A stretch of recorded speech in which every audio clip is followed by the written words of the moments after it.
Holyfield is really hurting. He just became 33, going on 53. It looked like he was all through as a fighter, like he had spent so much to prove what he had proven.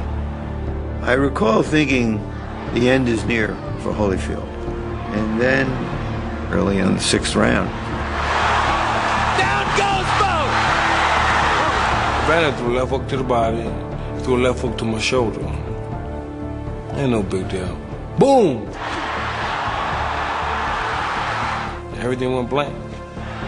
As promised by his doctor, though, Holyfield's energy surge wouldn't last. And now Holyfield seems to have run out of gas. He was hurt, and I didn't do that because I didn't have the energy to finish.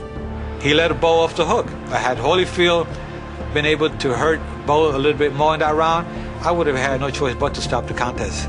I was disappointed myself. I had the courage to get in that ring that way.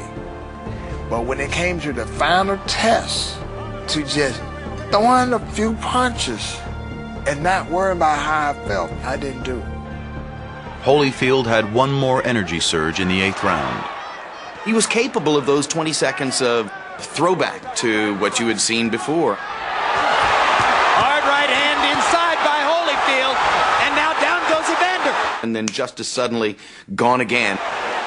Third knockdown of Holyfield's career. Here comes the 4th, and that's it. There was this shell of Holyfield there in the ring where Evander's flaming spirit had once been.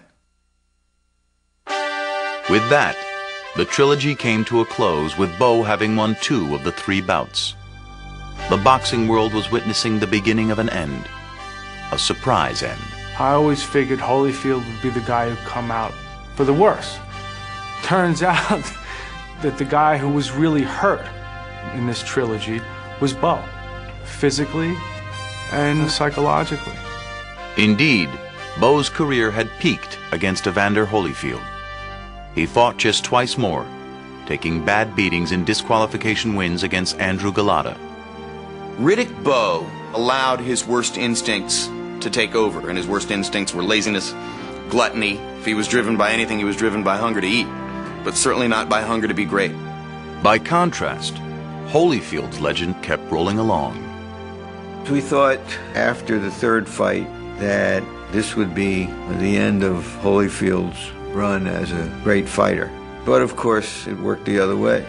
Holyfield regrouped to have more great fights, as he did most famously against Mike Tyson.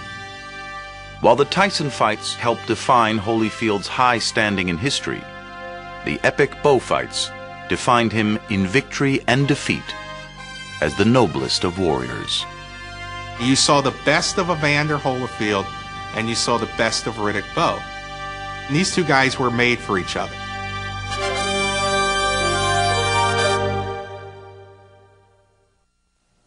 It would have been impossible for anyone to foresee that the seemingly spent shell of Holyfield we saw in that 3rd fight against Bowe would knock out Mike Tyson just 12 months later. It might have been equally difficult to envision the demise of Bowe, whose 2 ensuing fights with Andrew Golota were as bizarre in their way as Fan Man's flight. As for the man on the paraglider, James Miller was found dead on a trail in Alaska at age 39 in March 2003. Thanks for watching The Tale of Holyfield Bowe.